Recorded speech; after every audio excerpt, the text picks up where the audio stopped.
ایک دعا ایسی ہے کہ جس کے قبول ہونے میں کوئی شک نہیں ہے۔ اس دعا کی کیا اہمیت ہے اور اس دعا کا کیا رول ہے اور کیوں ایمفیسائز کیا جاتا ہے کہ یہ ضرور پڑھا جائے۔ السلام علیکم ورحمۃ اللہ۔ دوستو، میں آپ کے ساتھ ایک بہت ہی ضروری بات شیئر کرنا چاہتا ہوں۔ میں بہت عرصے سے اس پہ غور کرتا تھا۔ مجھے پھر جناب محترم احمد جاوید صاحب کی ایک محفل کی ریکارڈنگ جو ہے کہیں سے ملی اور میں نے اس کو غور سے سنا، تو میرے بہت سے جو ذہن کے اندر گتھیاں تھیں وہ سلجھیں۔ اور اسی طریقے سے پھر میں نے پچھلے دنوں کتاب فتوحات مکیہ کو دوبارہ پڑھا، تو اس کتاب پر لوگوں کو بہت اعتراض ہوگا، کسی کو بہت ساری باتوں کے اوپر، لیکن اس میں کچھ باتیں ایسی ہیں کہ جو کہ بالکل دل پہ یہاں آ کے لگتی ہیں اور وہ بہت ان کے اندر ایک یعنی ایمان کی کیفیت کے اندر اضافہ ہوتا ہے۔ تو میں ان سب کو اکٹھا کر کے جو میرے ذہن میں ایک کانسیپٹ آیا، وہ اتنا ضروری کانسیپٹ ہے کہ جو میں آپ کے ساتھ شیئر کرنا چاہتا ہوں۔ دیکھیں، وہ کانسیپٹ یہ ہے کہ جب بھی ہم دعا مانگتے ہیں تو ہمارے دل میں ایک تمنا ہوتی ہے کہ یا اللہ، یہ دعا قبول ہو جائے، جو میں اس پہ مانگ رہا ہوں وہ مجھے مل جائے۔ میں آخرت کے لیے مغفرت مانگ رہا ہوں تو مجھے مغفرت مل جائے، اور میں دنیا کے لیے اگر کوئی چیز مانگ رہا ہوں، آسانی سہولت مانگ رہا ہوں، تو مجھے وہ مل جائے۔ اور ہمیں اس بات کا پورا یقین نہیں ہوتا، ایک خوف بھی ہوتا ہے، امید بھی ہوتی ہے، اور ہم خوف اور امید کے درمیان میں ہوتے ہیں کہ پتہ نہیں ہماری یہ دعا قبول ہوگی یا نہیں ہوگی۔ تو لیکن ایک دعا ایسی ہے کہ جس کے قبول ہونے میں کوئی شک نہیں ہے۔ اس دعا کی کیا اہمیت ہے اور اس دعا کا کیا رول ہے اور کیوں ایمفیسائز کیا جاتا ہے کہ یہ ضرور پڑھا جائے، تو میرے دوستو، اس دعا کا نام ہے درود پاک۔ نبی کریم صلی اللہ علیہ وآلہ وسلم پر درود و سلام بھیجنا۔ اچھا، اب آپ سمجھئے کہ یہ کیا ہے۔ دیکھیے، ایسا ہے کہ اللہ تعالیٰ کی ذات اور اللہ تعالیٰ کے فرشتے، قرآن کی آیت ہے،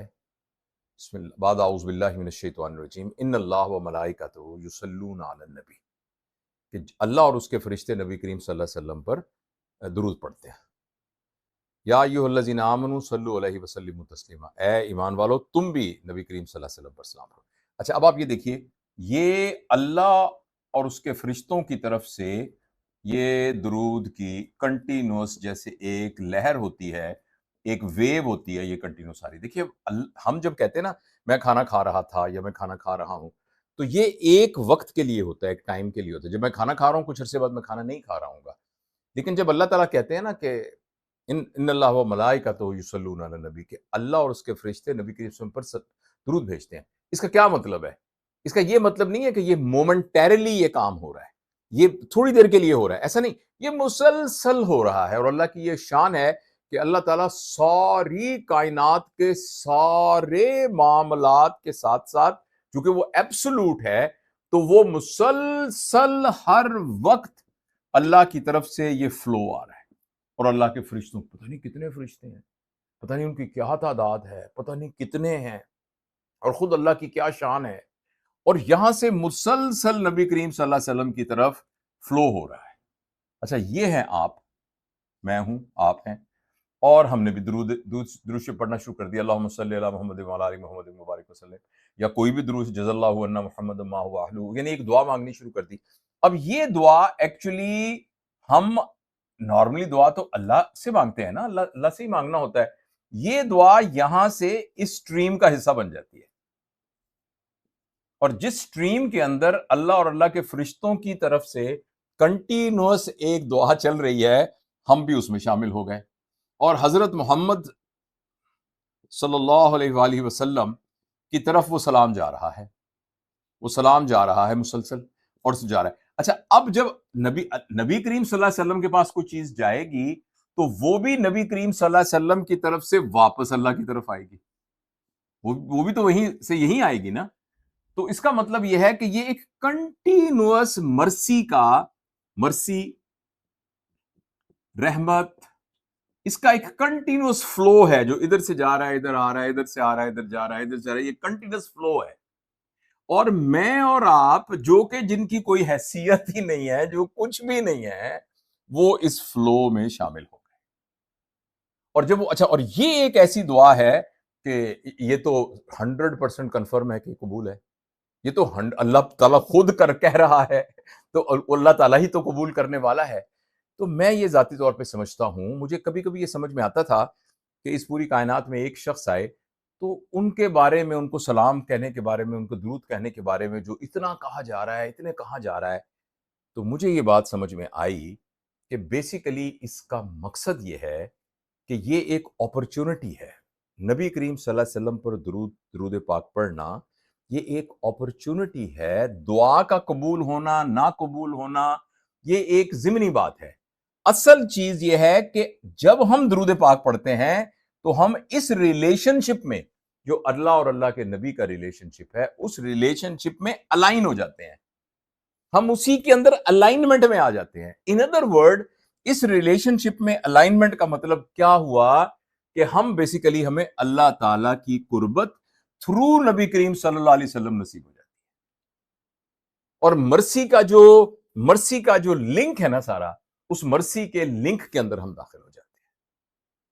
تو اس لیے جو درود پاک ہے نا، درود شریف پڑھنا، وہ اس لیے ذکر جتنے بھی اذکار ہیں ان میں سے بہت بہت ضروری، بہت بہت افضل ہے کہ یہ انسان کو الائن کر دیتا ہے اس پوری کی پوری سٹریم کے اندر جو اللہ تعالی کی مرسی نبی کریم صلی اللہ علیہ وسلم کے ذریعے سے مخلوق کے پاس، یعنی ذریعے کا مطلب یہ کہ ان سے ہدایت، اللہ کی ہدایت وحی کے ذریعے نبی پاک صلی اللہ علیہ وسلم کے ذریعے سے انسانوں تک پہنچی. اور یہی مرسی کا پورا لنک ہے. اور انسان جب نبی پاک صلی اللہ علیہ وسلم پر درود پاک پڑھتا ہے، جو کہ قرآن کی آیت کے مطابق ایک حکم ہے، تو انسان اس پوری کی پوری الائنمنٹ کا حصہ بن جاتا ہے. اسی کی بنیاد پر یعنی آدمی متعلق ہو جاتا ہے اللہ اور اللہ کے نبی کے ساتھ اور فرشتوں کے ساتھ، obviously یعنی اس نورانی فضا کا ایک حصہ بن جاتا ہے. اچھا، اب آپ یہ دیکھیے، اسی لیے بہت سارے بزرگ یہ کہتے ہیں، اور وہ بالکل ہم جیسے عام لوگوں کے لیے، کہ آپ دعا سے پہلے درود شریف پڑھیں اور دعا کے بعد درود شریف پڑھیں تو وہ دعا قبول ہوتی ہے. اچھا، میں آپ سے یہ عرض کرنا چاہتا ہوں کہ لہٰذا مجھے یہاں یہ بات سمجھ میں آئی، اور یہ میں نے فتوحات مکیہ میں پڑھی یہ بات، کہ جو درود پاک ہیں، اب اس درود پاک پڑھنے پر ہماری الائنمنٹ ہوگی اللہ کے ساتھ. ان ادر ورڈ، ہم یعنی اللہ تعالیٰ کے ساتھ ہمارا تعلق جو ہے وہ بن جائے گا. وہ بھی ڈیپینڈ یہ کرتا ہے کہ یہ 3 سطحوں پر ہم درود پاک کو پڑھتے ہیں، اور جیسے جیسے یہ سطح بلند ہوگی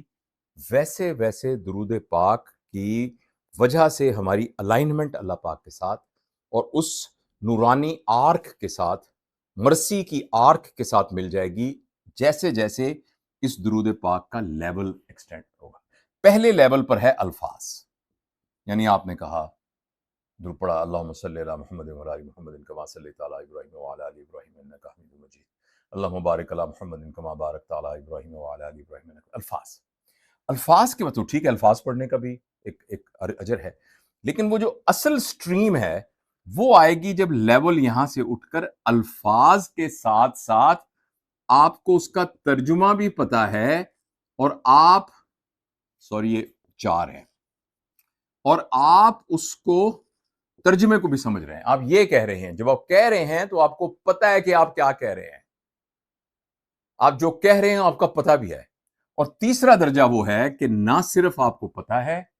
آپ کے دل کے اوپر اس کا احساس بھی ہو رہا ہے. آپ دل میں کہہ رہے ہیں نبی پاک صلی اللہ علیہ وسلم کے جو احسانات ہیں ہمارے اوپر، نبی سے جو قربانیاں ہیں ہماری طرف، جو اللہ کا تعلق ہے نبی کریم صلی اللہ علیہ وسلم سے، تو ہم اس تعلق کو، نبی پاک صلی اللہ علیہ وسلم کے ان احسانوں کو، وہ جو تکلیفیں انہوں نے امت کے لیے برداشت کی ہیں، جس طریقے سے انہوں نے زندگی گزاری ہے، ان سب کو یاد کرتے ہوئے ہم اندر سے اس احساس کو فیل کر رہے ہیں، اور اس احساس کو فیل کرتے ہوئے درود شریف پڑھ رہے ہیں. میرا یہ خیال ہے کہ اس لیول تک ہم جیسے عام انسان محنت کر کے، کوشش کر کے، دل کے اندر ایک دل کے شیشے کو صاف کر کے، اپنے آپ کو کلین کر کے، اور اپنے اندر سے انا کو نکال کے، بغض کو نکال کے، نفرت کو نکال کے اس لیول تک پہنچ سکتے ہیں. اور اگر اس لیول پر پہنچ کر درود پاک کا ورد کریں گے تو ایک دم آپ کا کنیکشن اللہ تعالیٰ کی ذات عالی کے ساتھ ایک جڑ جائے گا. آپ اس نورانی آرک کا پارٹ بن جائیں گے، اسی کا حصہ بن جائیں گے۔ یہ جو چوتھا درجہ ہے نا، یہ ہے بہت ہی بڑائی کا، بڑے بڑے بڑے حیثیت کا ہے۔ وہ یہ ہے کہ جس میں آپ کا اپنا آپ ختم ہو جائے، اور آپ صرف یہی دیکھیں کہ آپ درود پاک نہیں پڑھ رہے، یا آپ درود پاک کا ترجمہ نہیں سیکھ کر رہے، یا آپ اس کو محسوس نہیں کر رہے، درود پاک آپ کے اندر سے گزر کے جا رہا ہے، بس یو آر اے وہیکل۔ اب یہ نا میرے لیے بھی یہ اتنا ہی تھیوریٹیکل ہے جتنا آپ کے لیے تھیوریٹیکل ہے، اور میں بھی یہ بات جو ہے یہ لکھے ہوئے لفظ کو دہرا کے آپ کو کہہ رہا ہوں۔ اس کے ذاتی تجربے کے لیے شاید بہت اندر سے اپنی انا کو ختم کرنا پڑے، اپنے غصے کو ختم کرنا پڑے، اپنے آپ کے ہونے کی نفی کرنی پڑے۔ شاید یہ وہ منزلیں ہیں کہ جن تک پہنچنے کے لیے بہت محنت کرنی ہوگی، لیکن یہ لوگوں کتابوں میں لکھا ہے اور کچھ لوگوں نے اپنی زندگی سے ثابت کیا ہے کہ جب آدمی اپنے آپ کو اس میں سے نکال دیتا ہے تو پھر وہ یہ کیفیت بن جاتی ہے کہ اللہ کی طرف سے جو درود ہے وہ بس تھرو یو، آپ ایک وہیکل ہیں، through you it is passing, اور وہ جو ہے نا آپ اس میں سے مٹ جاتے ہیں اور بس اللہ اور اللہ کے نبی کی محبت رہ جاتی ہے۔ تو یہ ایک تھوڑی سی میں ایک سائنٹیفک ڈائیگرامیٹیکل آپ کو یہ تھوڑی سمجھانا چاہتا تھا، اور خود بھی سمجھنا چاہتا تھا، ظاہر ہے۔ تو اس لیے مجھے نا غالباً یہ پچھلے ہفتے میں پہلی دفعہ سمجھ میں آیا ہے کہ درود پاک کی روح کیا ہے، اور درود پاک کس طریقے سے ہمیں الائن کر دیتا ہے۔ یعنی اگر ہم درود پاک کا ورد بہت کثرت سے کریں گے اور کم از کم لیول 3 تک جا کر کریں گے، تو پھر اللہ تعالیٰ کے ساتھ ہمارا تعلق ہمیں محسوس ہونا شروع ہو جائے گا، ہمیں پتہ لگنا شروع ہو جائے گا کہ ہمارے ساتھ اللہ تعالیٰ کی ذات موجود ہے۔ اور جس کو اللہ تعالیٰ کا استحضار، اللہ تعالیٰ کے ہونے کا ایک کیفیت کا محسوس کرنا اگر انسان کو نصیب ہو جائے، تو پھر اس کی زندگی کے اندر جو انقلاب آئے گا وہ بس ہم اس کا تصور ہی کر سکتے ہیں۔